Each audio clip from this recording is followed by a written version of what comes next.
Babarilin niya, tawag kang umilag. What's up? Yo, what's up? May aso. Wala nang tao sa city center kasi gabi na. 8 o'clock pa lang. Magi-green na kasi dadaan kami. Kita nyo? Wala rin namang kotse, so what the fuck? Wala green na kasi dadaan kami. Dun. Ang lamig na ng ngipin ko sa kakasalita.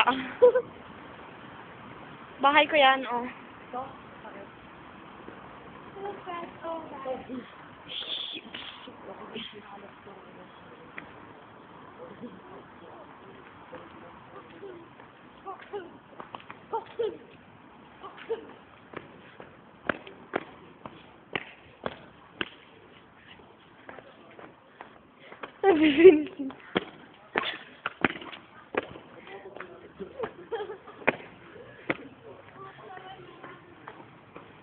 Sarado na. Wow, that is so automatic. Ha? Matagal na naman yun dyan eh. Go, Lo, mag-shopping na tayo tonight, yeah.